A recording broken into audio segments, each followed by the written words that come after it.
Estou de volta aqui, agora com um convidado no estúdio da CBN, quem está através dos nossos canais de transmissão de vídeo, do streaming do YouTube de HZTS, no site da CBN, cbnvitoria.com.br e também no aplicativo nosso Android e iOS. O endereço é rapidinho, é CBN Vitória. Vocês vão acompanhar agora a minha conversa, gente, com o professor Hélio Santos.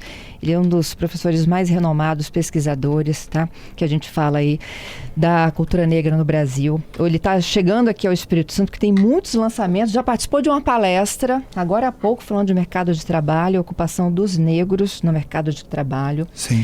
Eu tenho dados aqui, olha, que me foram apresentados, tá? De perfil social, racial e de gênero. Os negros ocupam menos de 13% do quadro de executivos de empresas, muito menos ainda nos conselhos de administração, tá?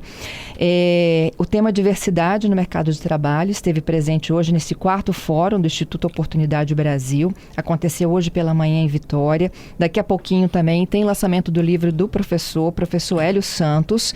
Ele vai conversar um pouquinho do 14 de maio, Lições da Resistência ao Racismo no Brasil. Professor, obrigada, viu? É uma honra tê-lo conosco aqui nessa edição do CBN Vitória. Como é importante pessoas como o senhor para defender e para fazer com que as pessoas entendam também como é que a gente consegue equiparar isso. A história não conseguiu ainda, né? Não. É um prazer, Fernando, estar aqui com vocês falando sobre igualdade de oportunidades e coisas do tipo. Professor, vamos falar um pouquinho do seu trabalho de pesquisa, né?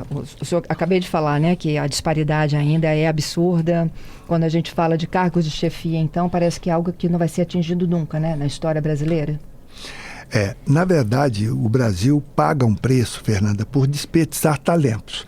Então, são maiorias. As mulheres são maiorias e estão subrepresentadas, e os negros também. Então, no que diz respeito ao mundo do trabalho, né, nós temos aqui 14% dos quadros executivos, ou seja, no nível de diretoria, 14%. A população negra é 55,5%. A mesma coisa acontece no nível de gerência e, sobretudo, no conselho de administração.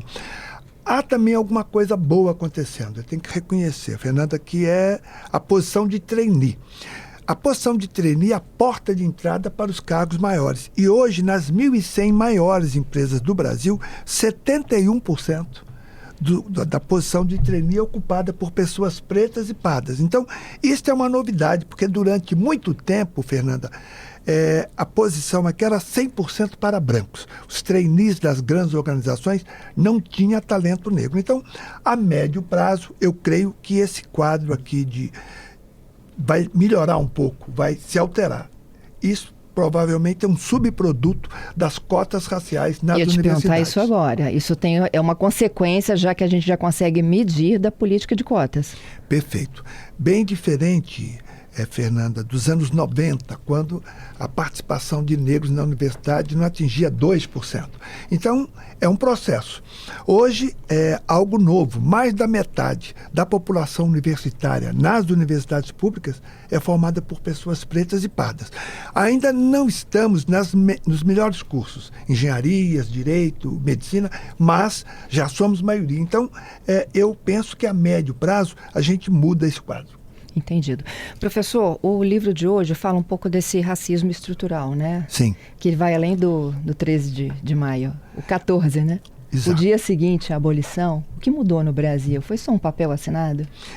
Eu trabalho com essa alegoria, Fernanda, do 14 de maio, dia seguinte. Se a gente fizer um esforço, retornar ao 14 de maio de 1888, reparem, 350 anos de escravidão. Para cada 10 anos de Brasil, 7 aconteceram sob a escravidão. Imagine, foi a escravidão mais longa. Imagine no dia seguinte, as pessoas todas eram descalças. A população escravizada não tinha sapatos e tinha roupa do corpo. Para onde eles iam? Eu não faço a menor ideia. Então, a liberdade, as pessoas foram soltas, né? Não foi uma emancipação. Em qualquer cidade do Brasil, são 5.570. Em qualquer direção que você andar 1 quilômetro, se você for uma pessoa atenta, você verá restos desse dia. Eu gosto de fazer essa pontuação, mas sou otimista, no sentido de apontar caminhos. Esse livro nosso, Lições de Resistência ao Racismo, 14 de maio, ele faz esse diagnóstico, mas aponta as políticas públicas necessárias. Você falou que hoje, à noite, aqui no Shopping Vitória, Isso. a livraria Leitura. Às 19 horas a gente vai estar lá, numa sessão de autógrafos e dialogando sobre esse dia seguinte, que ainda está hoje aqui, né? 138 anos depois. Isso. Há uma resistência à abolição? Olha, quando a gente vê como é que há uma resistência, não à abolição, mas à política pública que beneficia os negros. Repare, Fernanda, sem medo de errar, nos 500 anos de Brasil, nenhuma política reduziu mais desigualdade que a política de cotas nas universidades. Nenhuma outra. Uma coisa é uma política que mitiga a pobreza, é importante. Eu estou me referindo à redução de desigualdades. Apesar disso, a política de cotas ainda é contestada. Não é interessante? A política que mais reduziu desigualdades ao longo do tempo, nenhuma outra foi tão contestada. Isso revela que a nossa cultura não é uma cultura inclusiva. Né? É uma questão cultural. Então, isso é algo que está sendo mudado, mas não na velocidade que eu gostaria. Pois é, professor. E aí não é inclusiva nem só para os negros. Você citou os dados das mulheres também. Sem dúvida alguma. Não... Sem dúvida. As mulheres, da mesma forma. Durante a pandemia, Fernanda, o que é que uma pesquisa da USP revelou? E também com a Universidade de Barcelona. As cidades que eram prefeitadas, que é um verbo novo, dirigidas por mulheres prefeitas, morreu 40% menos gente e muito menos pessoa adoeceu. Então, isso é um dado quantitativo. Então, esse é o preço que o país paga por desperdiçar o talento feminino. Entendido. Professor, o senhor é um grande defensor dessas políticas afirmativas, né? E me disse aqui que a gente não tem só dados ruins, que a gente tem coisas boas e a gente tem que pensar nessa perspectiva. Sim. A gente está em ano de eleição, né? Sim. Vários dos candidatos vão pedir o nosso voto.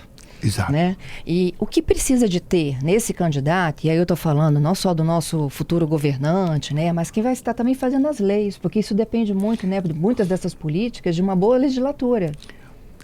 Sem dúvida alguma. Não só aquele que executa, que coloca em prática. O parlamento, né? É fundamental, Fernanda. Qual é a ausência? O que a gente precisa hoje efetivamente para poder tentar, e a gente não está falando de equiparar, porque isso é histórico, né? Sim. Mas de diminuir essas diferenças. Essa pergunta é estratégica, Fernanda. Veja, o Brasil tem 52% de mulheres e 55% de negros. E quando você vê a fotografia do Congresso, você tem homens brancos. Então, o que caracteriza a nossa democracia como uma democracia débil, enfraquecida, é exatamente isso. Ora, como é que as maiorias não representam aonde você constrói as leis? Eu penso que toda mulher e toda pessoa negra que está me ouvindo deveria pensar. O único momento, não há outro, o único momento em que todas as pessoas têm a mesma força, o mesmo poder, é no momento do voto. Então, pensem antes de votar e votem pessoas que vão pensar numa pauta mais inclusiva. Entendido. E aí, efetivamente, que pautas são essas que precisam chegar até a população? Porque tem muita gente que confunde isso com assistencialismo, né? Sim, não há... eu disse antes, as políticas de cotas nas universidades, que na verdade o nome certo é política de ação afirmativa. A gente fala em cota porque cota é uma metodologia, 20%, 30%. Essas políticas também, hoje nós temos também política de cotas para mulheres em vários momentos, né? Então, essas políticas afirmativas é que propiciam, Fernanda, equidade.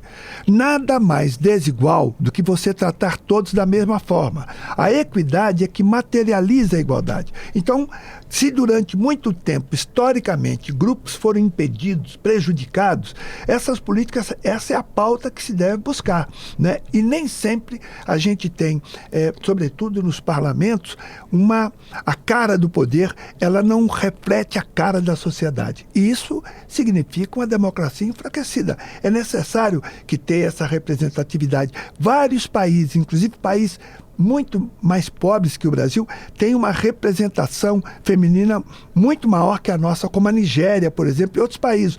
O Brasil é um atraso nessa parte. Da mesma forma que... Na representação partidária. Da representação partidária no parlamento. Quer dizer, as prefeitas impediram mais mortes. Eu não tenho dúvida, se nós tivéssemos um Congresso com mais da metade de mulheres, nós teríamos leis mais inclusivas. Porque isso não é porque as mulheres são boazinhas, não, porque é da cultura da mulher o acolhimento. Isso, trata-se disso. Como é que a gente pratica isso no dia a dia, professor? Esse acolhimento aí. Na verdade, pois é, o Brasil não é um país acolhedor, né? Nós temos muito mais, nós temos muito mais vocação para punir do que para acolher. Então, eu penso que... Para julgar, né? Para julgar. O acolhimento, Fernanda, começa na questão da educação. Todo esse investimento na pré-escola. Isso é constatação de prêmio Nobel em economia, não em educação. Os países que investem mais na educação infantil, marquem bem, infantil, têm um resultado econômico a médio prazo muito maior.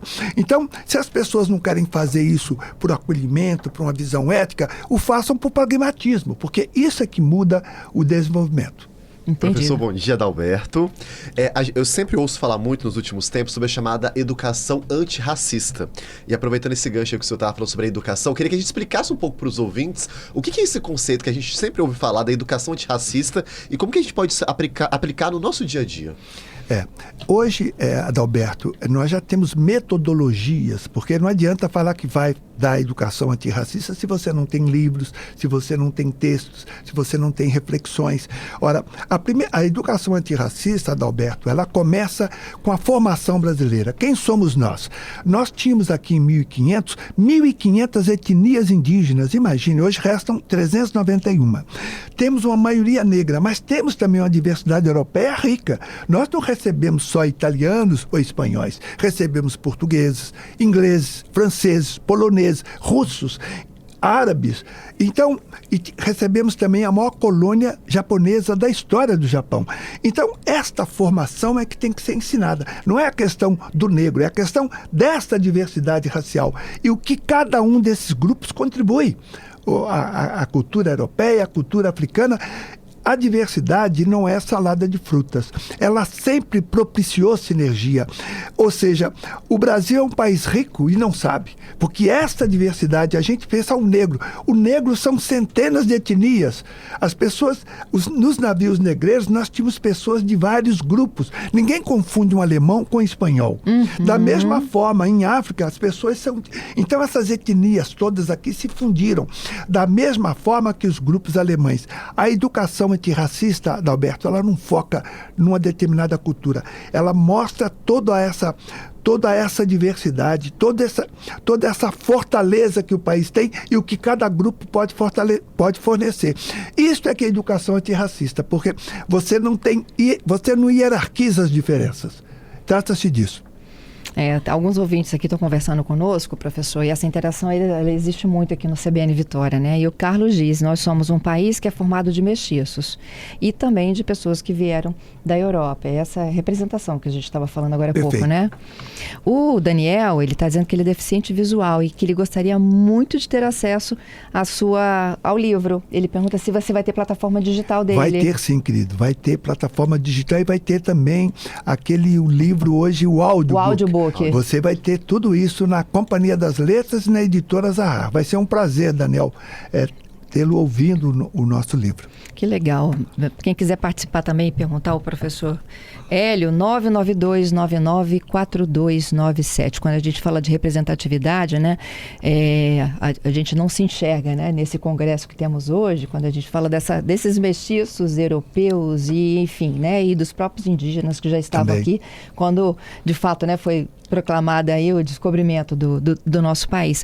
Professor, e a gente vê hoje, né, não só, como você fala, nos cargos de chefia, dos executivos, a gente vê nos bancos das universidades, apesar desse grande avanço aí após as políticas de cotas, é que a gente faz essas leis e depois questiona elas, porque muitas delas estavam ainda em judicialização do Supremo, né? É verdade. É aquilo que eu disse, é uma resistência. Para a gente conhecer um país, não há como não estudar a história desse país, né? Uma escravidão que durou tanto, vejam, 354 anos. Para cada 10 anos de Brasil, 7 aconteceram na escravidão. Então, é o que eu chamo de racismo inercial, Fernanda, que é o racismo da memória. Quando, por exemplo, numa maternidade, nós temos mulheres brancas e mulheres pretas e pardas que vão dar à luz, quando chega ali o corpo de uma mulher negra ou parda, e eu sinto que ela pode sentir dor, estas mulheres, em média, recebem de 20% a 30% menos anestesia que as mulheres brancas. Isso é estudo. Por quê? Porque é a memória. Quando alguém tem ali aquele corpo negro, eu imagino que ele é mais resistente. Qualquer obstetra que estiver me ouvindo vai dizer, não, as mulheres negras não sentem dor. É possível que ele esteja certo, é possível que elas recebam o volume suficiente para elas não sentirem dor. Mas a pergunta é, por que é que as mulheres brancas recebem de 20% a 30% mais? Porque a essência do racismo, Fernanda, é a diferença de tratamento.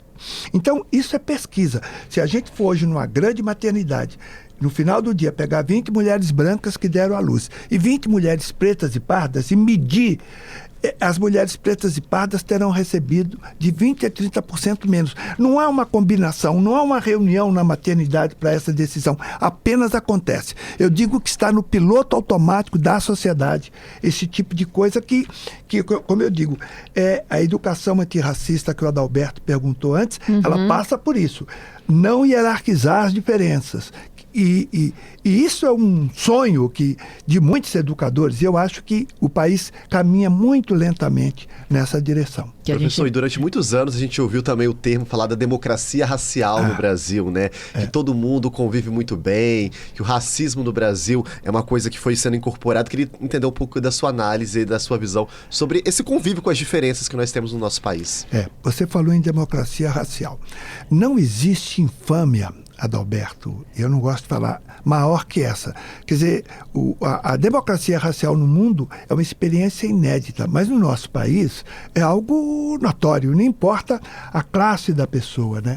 As pessoas costumam dizer que pobre é tudo igual. Isso é tão verdade como uma nota de R$3. Não é verdade. Não é tudo igual. Pergunta aos negros de classe média. Pergunte ao comandante de empresa aérea que foi agredido. Pergunte à desembargadora negra que teve um tratamento absolutamente imoral num supermercado. Enfim, a questão do racismo, que muitas vezes as pessoas entendem que é um mimimi, algo assim nessa direção. O racismo, ele reduz a cidadania e ele pode ser quantificado em dados. O racismo e também a misoginia, né, são dois componentes siameses, porque atingem duas maiorias. As mulheres são maioria e os negros também. Então, repito e insisto, o nosso país não pode ser considerado, Adalberto, um país democrático, porque é um país que destrata as maiorias, quer dizer... Minorias. As maiorias. As maiorias de população. Sim, entendi. Elas são tratadas como minoria social, mas elas são maiorias. Isso reflete um Estado que não é democrático. A gente começou errado, né? Exato. Mas eu acho que eu vou ser sempre otimista. O senhor falou. Mas, veja, eu sou otimista com os pés no chão. Eu não posso ser um otimista um balão que flui a partir do caminho dos ventos. Você briga por isso, né? Não. Você tem que ter luto e ter os pés no chão e tem que buscar aliados. Porque as pessoas, no caso do Brasil, como um dos nossos ouvintes falou, a cultura brasileira, em larga medida, é negra. Então, quando uma pessoa branca que ofende objetivamente uma pessoa negra, ela não sabe o quanto ela atinge a si própria pelo que ela tem de negro, na cultura, no paladar, na forma de ver o mundo. Então, trata-se disso, né? Eu ainda vejo que essa questão racial, longe de ser o problema, faz parte da solução do Brasil. Professor, faz o convite, então. Hoje, logo mais às 19h, lançamento do seu novo livro, 14 de maio, Lições da Resistência ao Racismo. É na livraria Leitura, que fica no Shopping Vitória, aqui na capital, né, gente? Exato. Eu gostaria muito de tê-los lá para a gente bater um papo, autografar o livro e conversar com as pessoas. Eu espero todas e todos lá. Vai ser uma alegria. O professor, gente, ele é ativista, é professor, é escritor, é doutor em administração. Já trouxe um desafio logo cedo, falando do mercado de trabalho para os negros, né? E agora avançando. Será que a gente, de fato, teve a abolição no 13 de maio? Do 14 em diante, né? O que a gente fez para se aplicar isso, né? Na verdade, a lei da abolição, o segundo artigo dizia: revogam-se as disposições em contrário. Elas não foram revogadas. Muitas ainda estão aí. Mas eu acho que faz parte do exercício democrático a gente lutar para que todos tenham as mesmas oportunidades. As pessoas não são iguais, Fernanda, não Perfeito. necessitam ser nem negro nem mulher, mas as oportunidades precisam de ser iguais. A filha da lavadeira tem que ser a mesma oportunidade da filha de um empresário, porque o país que não faz isso desperdiça talento, e ninguém pode impunemente desperdiçar talentos. Muito obrigada, professor. Muito sucesso, viu, Foi um na sua prazer caminhada. estar aqui. Muito Prazer obrigado foi pela nosso. oportunidade.